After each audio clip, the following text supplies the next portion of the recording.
Pada kesempatan ini materi kita berjudul Hakikatul Insan atau Hakikat Manusia. Kita perlu untuk merenungi kembali tentang diri kita sendiri, ya. Wa fi anfusikum afala tubsirun. Dan di dalam diri kalian tidakkah kalian melihat, kalian mentadaburi, menghayati apa yang diberikan Allah Ta'ala kepada diri kita masing-masing dengan segala macam kelebihan dan kekurangannya. Pada hakikatnya manusia itu adalah seorang makhluk ciptaan Allah Ta'ala yang diberikan oleh Allah Ta'ala fitrah, kesucian untuk menerima kebenaran, pengakuan Allah adalah sebagai penciptanya.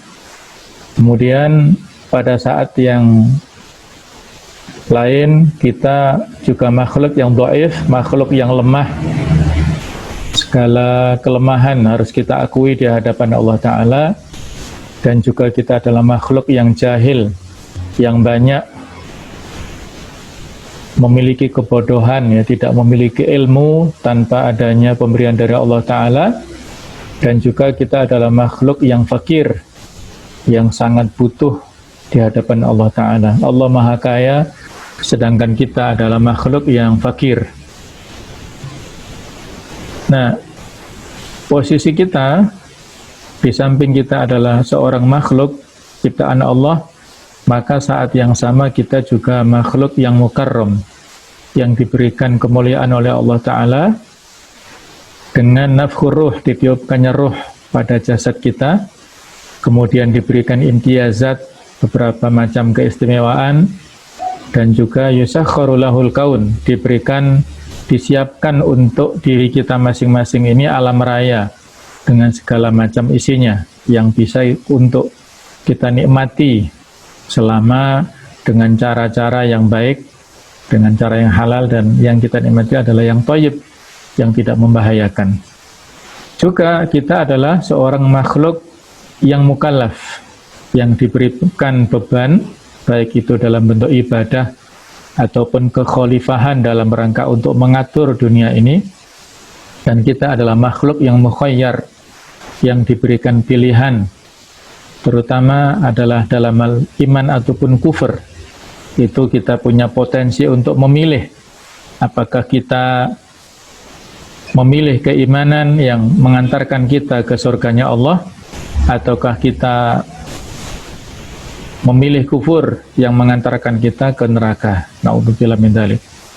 Dan kita juga makhluk yang majziyun, yaitu segala macam amal kita nantinya kita pertanggungjawabkan, diberikan balasan, apakah nantinya diberikan surga atau neraka. Oleh karena itulah kita mari selalu menghayati hakikat diri kita sebagai seorang manusia. Siapakah saya sebenarnya ini? Apakah hakikat diri saya ini? Dan ini adalah persoalan yang sangat penting. Jawaban persoalan ini akan menentukan sikap kita dalam menjalani kehidupan kita ini. Ketika kita memiliki ma'rifah, pengetahuan yang tepat, yang benar tentang diri kita masing-masing, maka kita juga memiliki sikap yang tepat dalam menghadapi kehidupan.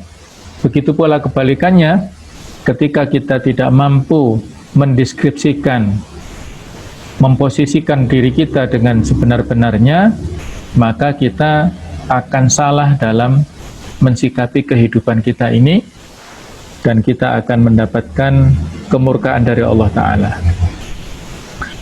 Manusia adalah makhluk yang diciptakan Allah Ta'ala, bukan khalik.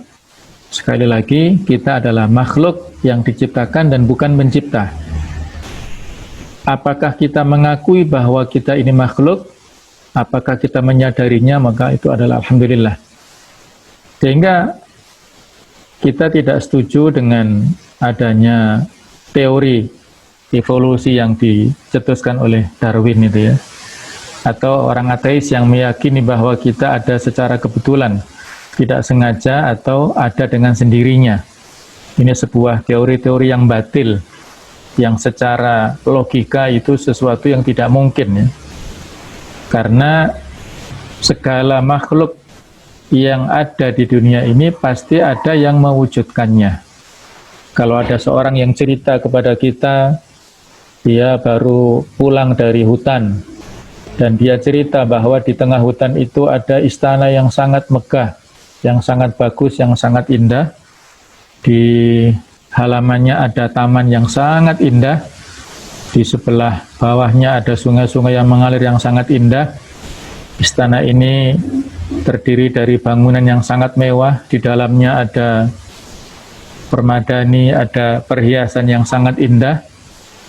Kemudian dia menyampaikan bahwa istana ini tercipta atau berdiri dengan sendirinya. Maka pasti cerita itu kita tolak. Pasti kita tidak percaya dengan cerita itu. Karena dalam logika kita meyakini bahwa sesuatu yang ada pasti ada yang mewujudkannya. Jangankan istana yang megah, bangunan yang biasa-biasa saja tidak mungkin berdiri dengan sendirinya. Harus ada tukang ataupun arsitek yang merancangnya, yang membangunnya dengan maksimal. Sehingga dulu pernah ada cerita tentang perdebatan antara seorang ulama. Ada yang mengatakan ulama ini Abu Hanifah, ada yang mengatakan Ja'far As-Shadiq, tapi ala kulli hal dia seorang ulama yang janjian berdebat dengan seorang ateis yang tidak percaya dengan adanya pencipta. Lama sekali ditunggu oleh seorang ateis ini di seberang sana, karena tempat mereka ini dipisahkan oleh sungai. Maka setelah ditunggu lama, si ulama ini datang. Maka ateis ini menyampaikan kekecewaannya, saya tunggu lama Anda nggak datang-datang, ini saya mau balik pulang. Maka si ulama ini menyampaikan, tadi saya ada acara, mohon maaf, kemudian saya tidak ada kendaraan ke sini, tidak ada sampan, tidak ada jembatan. Ketika saya merenung di pinggir sungai seberang sana itu, tiba-tiba saja pohon yang berada di pinggir sungai itu terpotong, terjatuh. Kemudian ranting-rantingnya, cabang-cabangnya terpotong-potong, tersusun menjadi sebuah sampan, sehingga akhirnya saya naiki sampan itu bisa berjalan di sini dengan sendirinya. Maka mendengar cerita itu, ateis ini menyampaikan bahwa Anda ini orang yang bohong, ya, tidak bisa dipercaya. Mana mungkin pohon itu bisa menjadikan dirinya menjadi sampan, menjadi kapal. Tidak mungkinlah, pasti ada yang membuatnya. Maka berbaliklah si ulama ini menyampaikan argumennya, ya. Bagaimana Anda bisa menyangkal fenomena seperti itu? Pohon bisa berubah menjadi kapal dengan sendirinya. Padahal ini sesuatu yang biasa, ya. Maksudnya yang alamiah. Anda bisa menolak kejadian seperti ini. Bagaimana mungkin Anda menolak adanya pencipta alam raya ini? Alam raya, langit yang demikian kokohnya, matahari, bulan, bumi, dan segala macam isinya ini, Anda tidak mempercayai adanya penciptanya, maka itu sesuatu yang mustahil, ya, sesuatu yang tidak masuk akal. Maka dari dialog yang sederhana itulah ateis ini mengaku kalah. Artinya dia tidak jadi untuk meneruskan debat atau argumentasinya, karena dia sudah terkena poin yang sangat telak tentang keberadaan sesuatu di dunia pasti ada yang menciptakannya. Orang ateis tidak mempercayainya, maka bisa terbantahkan oleh fenomena itu. Jadi sekali lagi kita harus menyadari kita adalah seorang makhluk, maka harus tunduk kepada siapa yang menciptakan kita, aturannya dan segala macam konsep yang telah diberikan oleh Khalik itu harus kita taati. Makhluk harus menyadari tentang kemakhlukannya, maka kita akan tunduk kepada pencipta kita, kepada aturan yang diberikan Allah Ta'ala dalam Al-Quranul Karim ataupun yang diberikan pesan lewat Rasulnya, kemudian diredaksikan ulang dalam hadis itu. Kalau tidak seperti itu, maka wajarlah manusia melakukan tindakan-tindakan yang tidak pada tempatnya. Manusia di saat yang sama tadi memiliki potensi dan keistimewaan yang sangat banyak, tapi ketika dia tidak bisa memanfaatkan, maka dia menjadi makhluk yang terburuk. Laqad khalaqnal insana fi ahsani taqwim tsumma radadnahu asfala safilin. Di surat At-Tin itu. Kemudian di surat 47 ayat 2 Allah Ta'ala ayat 12 Allah Ta'ala berfirman, walladzina kafaru yatamatta'una kama ta'kulul an'amu wan naru mathwal lahum. Walladzina kafaru yatamatta'una wa ya'kulun, dan orang-orang kafir mereka bersenang-senang dan makan kama ta'kulul an'am, sebagaimana binatang ternak itu makan.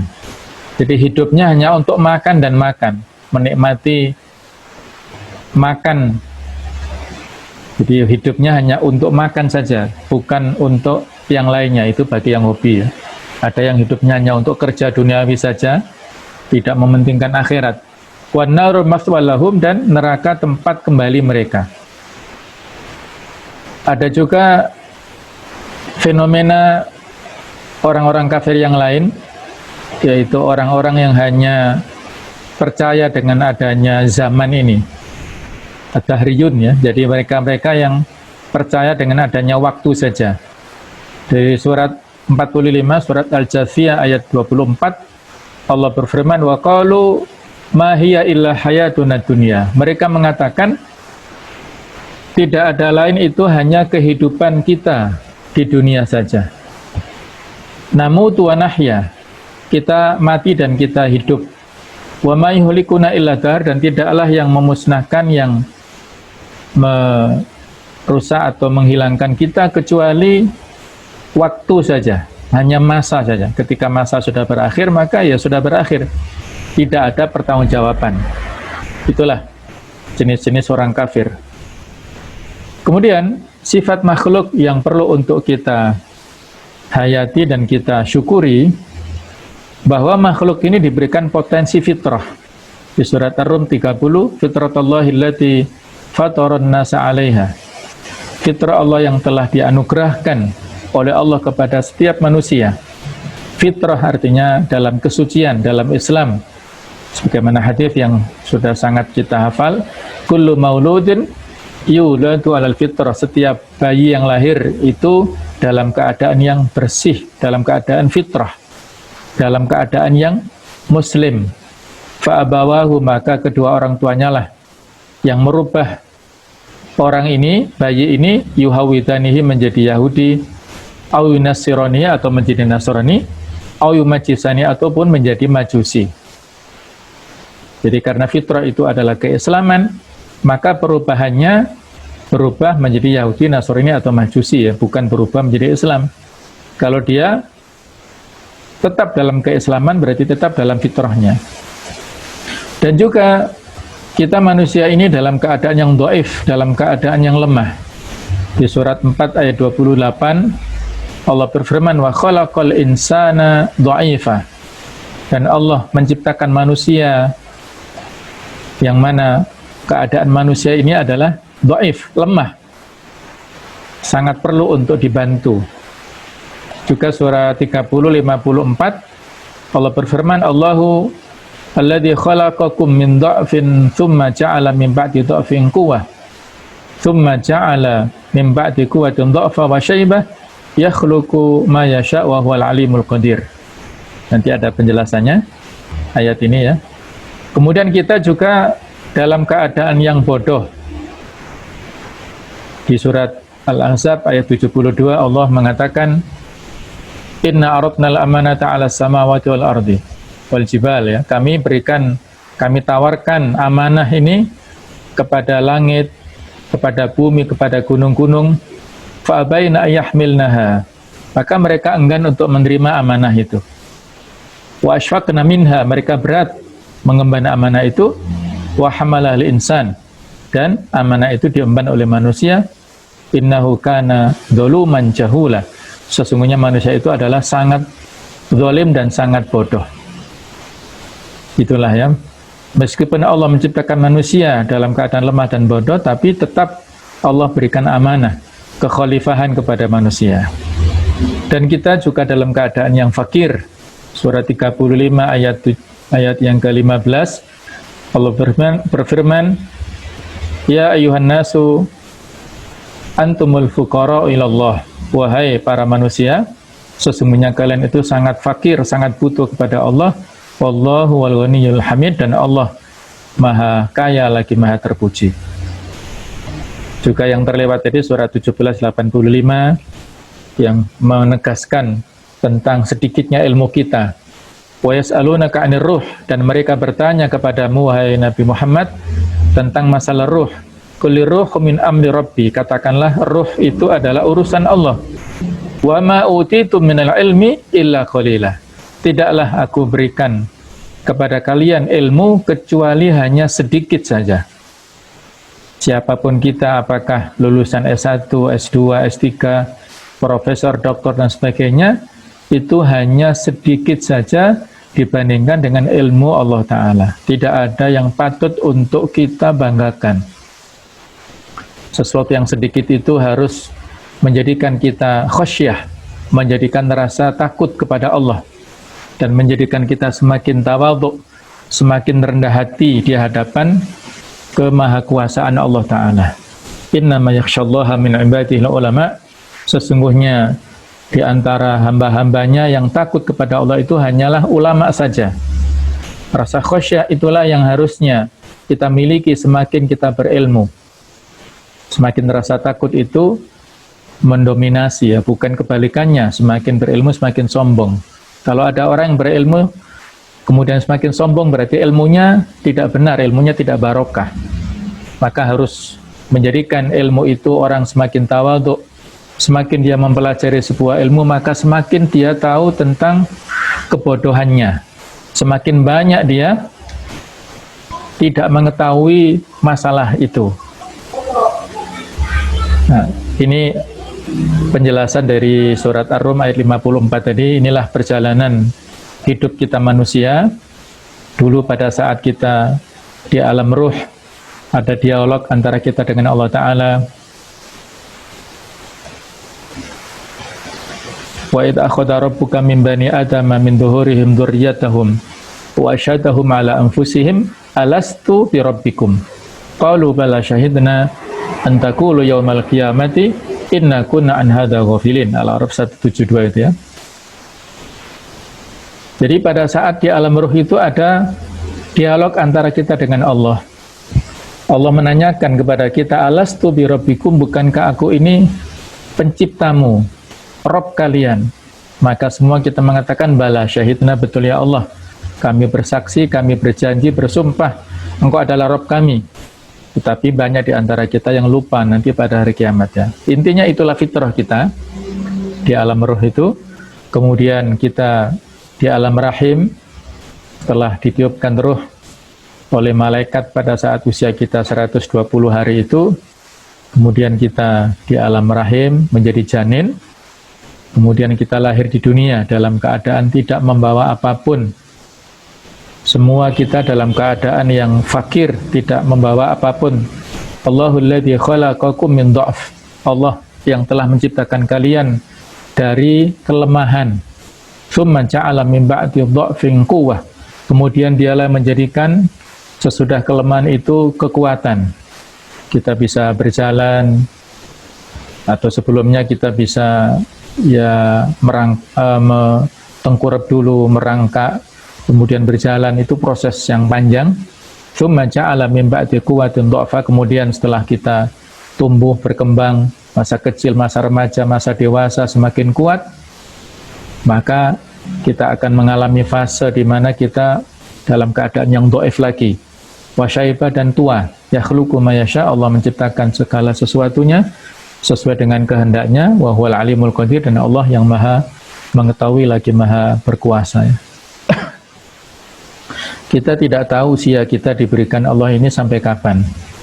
Kalau seandainya kita sekarang usia 30, 35, sementara jatah umur kita itu hanya 40 misalnya, berarti hanya 5 tahun lagi kita berada di dunia ini.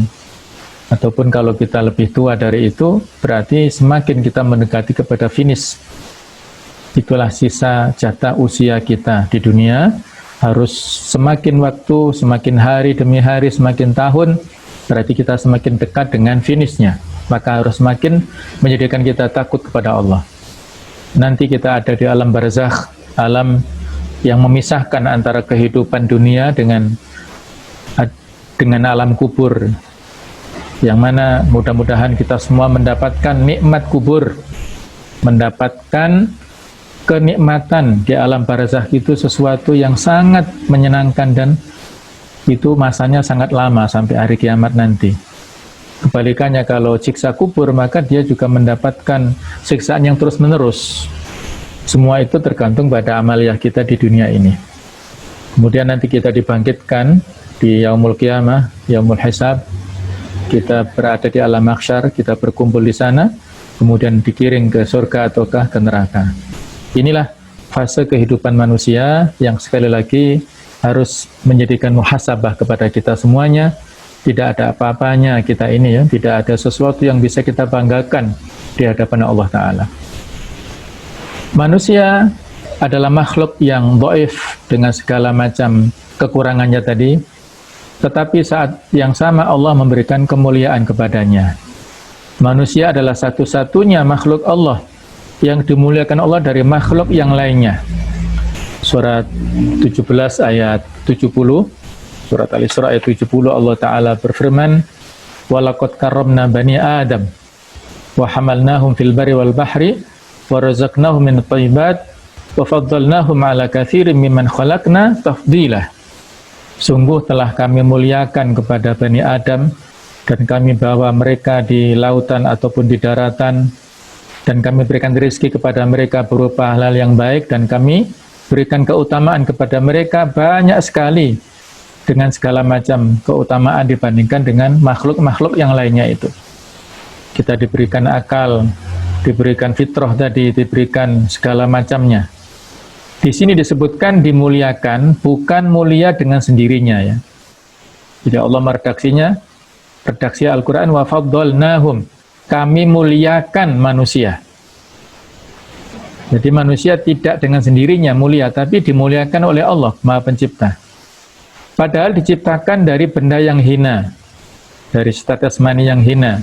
Surah 32 ayat 8, "Tsumma ja'alna naslahu min sulalatin min ma'in mahin." Kemudian kami jadikan manusia itu penciptaannya berasal dari air yang hina. Juga surat 77 ayat 20, "Alam nakhluqkum min ma'in mahin," bukankah aku ciptakan kalian dari air yang hina. Padahal lahir dalam kondisi yang tidak tahu apapun, kemudian diberikan 3 potensi. Surat 16 ayat 78. Nanti akan kita tadaburi ayat ini ya. Jadi marilah kita bersyukur atas segala macam pemberian Allah Ta'ala ini. Di surat 16 ayat 78, "Wallahu akhrajakum min butuni ummahatikum la ta'lamuna syai'ah." Dan Allah mengeluarkan kalian dari perut ibu-ibu kalian. La ta'lamuna syai'a, kalian tidak mengetahui sesuatu pun. Kita dalam keadaan yang lemah tadi, kita tidak tahu menahu apapun. Wa ja'ala lakumus sam'a, dan Allah menjadikan untuk kalian pendengaran, wal absar, serta penglihatan, wal afidah, serta hati, la'allakum tashkurun, agar kalian bersyukur. Kalau kita amati dalam Al-Quran, ini secara berurutan ya, nanti akan ada penjelasannya ya. Jadi antara pendengaran, penglihatan, dan hati ini fungsinya secara beruntun. Kemudian di redaksi Al-Quran itu kata-kata as-sama' banyak diredaksikan dengan kalimat mufrad tunggal, sedangkan absar itu jamak. Ini memiliki maksud bahwa pendengaran kita itu lebih tajam daripada penglihatan. Ketika kita mendengar, maka bisa kita bedakan apakah ini suara manusia atau suara binatang, suara benda, itu bisa kelihatan apakah manusia ini laki-laki, perempuan, dan sebagainya, ini bisa kita bedakan. Sedangkan penglihatan manusia itu sangat terbatas, sangat relatif. Kalau gajah misalnya dilihat dari depan mungkin sepertinya kecil, kalau dari samping besar, dari atas beda lagi. Nah, seperti itulah absor kita, sehingga dijamakkan bentuk plural ini karena pandangan manusia dengan matanya itu sangat terbatas.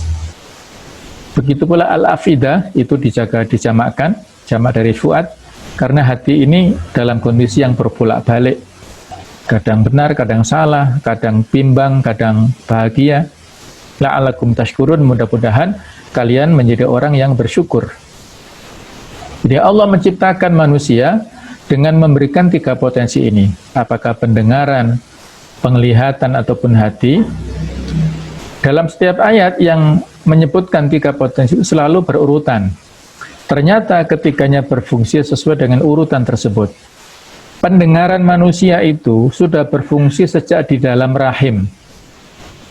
Jadi kalau ibu-ibu yang hamil, maka dianjurkan untuk memperdengarkan kepada bayinya bacaan-bacaan Quran. Apakah dia sendiri yang membaca ataukah dari morotal misalnya.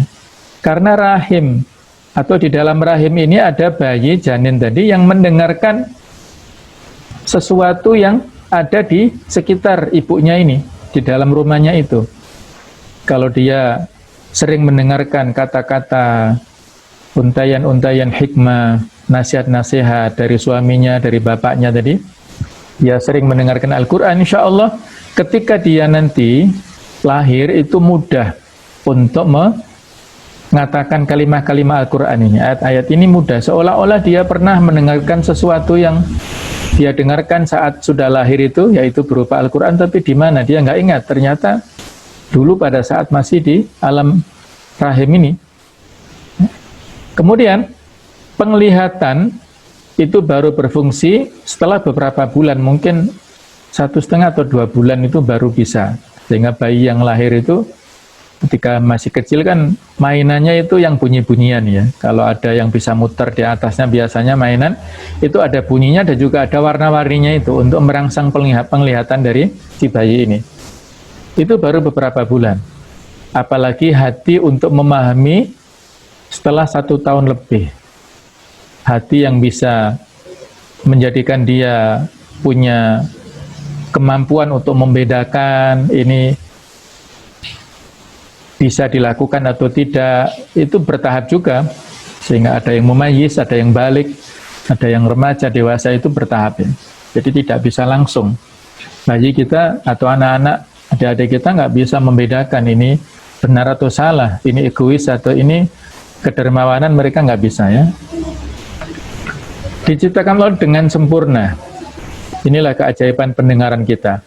Daun telinga dirancang untuk menghimpun dan memusatkan suara ke dalam saluran pendengaran. Permukaan dalam saluran pendengaran dilapisi oleh sel dan bulu-bulu yang mengeluarkan padatan berlendir untuk melindungi telinga dari kotoran luar. Di ujung saluran telinga yang menuju awal telinga tengah terdapat gendang telinga. Setelah gendang telinga terdapat 3 tulang kecil yang disebut tulang martil, landasan, dan sanggurdi. Saluran eustatia berguna untuk menyeimbangkan tekanan udara di telinga tengah. Di ujung telinga tengah terdapat rumah siput telinga yang mempunyai mekanisme pendengaran teramat peka dan dipenuhi oleh cairan khusus ya. Yang lebih paham mungkin dokter THT ya dalam hal ini ya. Jadi inilah kuasa Allah Ta'ala yang diberikan kepada kita ya, dengan bentuk yang sedemikian unik sehingga tidak kemasukan air, tidak kemasukan kotoran dengan mudah. Itu karena ada tahapan-tahapan saringan tadi, yang itu kalau terganggu maka akan bisa membuat kesehatan kita menjadi terganggu dan sakit. Keajaiban penglihatan, semua organ penglihatan termasuk mata binatang dan mata manusia merupakan contoh yang sangat menonjol perihal rancangan yang sempurna. Organ istimewa ini amat rumit sampai-sampai mengungguli peralatan tercanggih di dunia ini. Supaya mata dapat melihat, semua bagiannya harus bekerja sama secara serasi. Dokter mata ini lebih paham masalah ini ya. Intinya mata yang luar biasa ini nikmat dari Allah Ta'ala. Kita bisa melihat keindahan alam, bisa melihat, menikmati bagaimana indahnya kita membaca Al-Quran, membaca buku-buku itu dengan nikmat mata. Maka harus disyukuri dengan maksimal. Dan hati afida adalah hati yang dengannya manusia mengenal beraneka benda, menghafalnya dan memikirkan serta memahaminya. Itu hati atau kalbu ini mempunyai dua macam tentara. Yang pertama yang dapat dilihat dengan mata kepala, dan yang kedua tidak dapat dilihat kecuali dengan mata hati. Dalam hal ini hati seolah-olah sebagai raja, sedangkan tentaranya sebagai para pelayan dan pembantu. Itulah yang dimaksud dengan pasukan tentara hati. Ya Allah yang membuat sedemikian rupa. Inna fil jasadi mudghah, di dalam fisik kita itu ada segumpal daging. Kita saluhal jasadu kulluh, kalau segumpal daging ini baik, maka seluruh tubuh menjadi baik. Wa idza fasadal jasadu kulluh, maka seluruh tubuh kita menjadi buruk. Ala wahyal qalbu, itulah segumpal daging yang disebut hati itu. Jadi hati adalah panglima, pasukannya adalah seluruh anggota tubuh yang lainnya. Yang terlihat maksudnya ya. Ada yang tidak terlihat adalah mata hati kita, mata batin kita. Maka kita harus wajib bersyukur. Sepatutnya manusia meningkatkan syukur atas nikmat yang tiga potensi itu, tetapi sangat sedikit manusia yang bersyukur. Qalilan ma tashkurun, ya, sangat sedikit apa yang kalian syukuri. Banyak manusia yang menggunakan potensi itu untuk hal-hal yang tidak bermanfaat. Bahkan ada yang mempergunakannya untuk melawan Allah. Na'udzubillah. Dia diberikan potensi untuk menulis, misalnya tulisannya menyerang Islam, tulisannya menyerang Nabi Muhammad, tulisannya menyerang para ulama misalnya ya. Dia diberikan potensi untuk misalnya mengarang syair ataupun puisi-puisi juga untuk melawan Allah misalnya. Dia diberikan potensi jabatannya untuk melawan Islam, untuk melakukan tindakan yang dolim misalnya, dan sebagainya. Jadi sedikit sekali manusia yang bersyukur dengan nikmat-nikmat itu. Kita juga diingatkan dengan tiga kemuliaan. Diberikan ruhnya Allah kepada kita, di surat As-Sajdah ayat yang ke-9, "Tsumma sawwahu wa nafakha fihi min ruhi." Kemudian Allah menyempurnakan penciptaan manusia ini, bukan dalam bentuk aslinya, tapi dalam bentuk yang unik. Seperti kita manusia ini, wa nafakha fihi min ruhi, dan Allah meniupkan di dalamnya itu ruhnya. Pakai Evi. Para ahli tafsir mengatakan min ruhihi, disandarkan, diidhofahkan kepada Allah. Min ruhihi, yakni min ruhillah.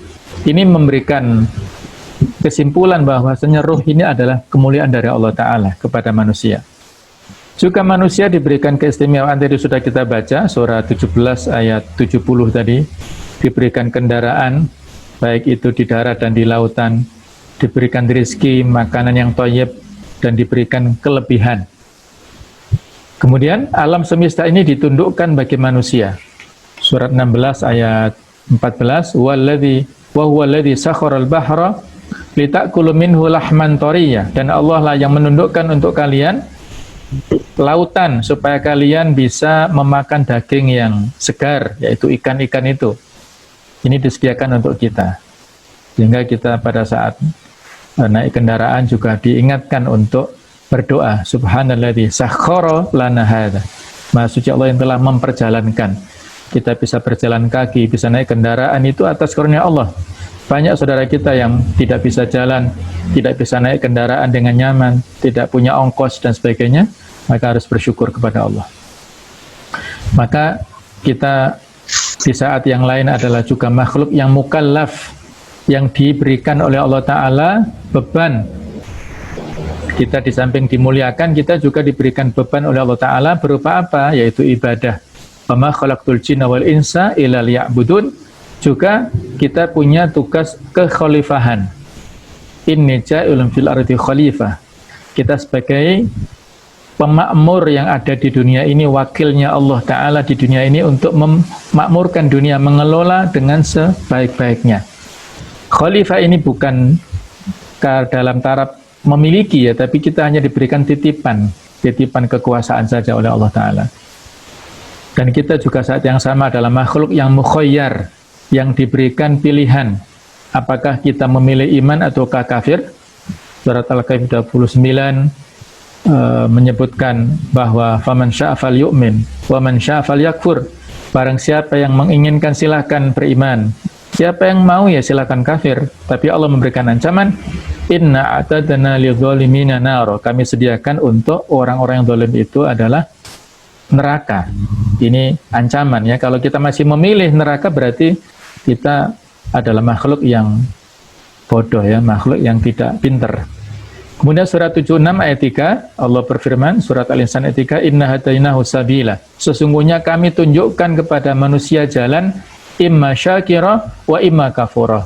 Ada yang bersyukur, ada yang kufur. Itulah kita ya. Wa hadainahu najdain. Di surat Al-Balad itu kami berikan petunjuk kepada manusia apakah jalan kebenaran atau jalan kesesatan. Fa'alhamaha fujuraha wa taqwaha. Itu surat Al-Lail itu. Kami berikan surat Asy-Syams ya, kami berikan kepada manusia ilham apakah jalan fujur ataukah jalan ketakwaan. Maka kita berhak untuk mendapatkan balasan mujza atau majziyun. Kita dengan melakukan pilihan itu, maka balasannya adalah surga kalau kita beriman. Tetapi kebalikannya kalau kita kafir, maka balasannya adalah neraka. Di surat Al-Bayyinah. Apakah kita ingin menjadi khairul bariyah atau menjadi syarrul bariyah, itu pilihannya ada pada kita masing-masing. Saya kira ini ya, mudah-mudahan ada manfaatnya. Kurang lebihnya mohon maaf ya. Ini adalah sebagai pengingat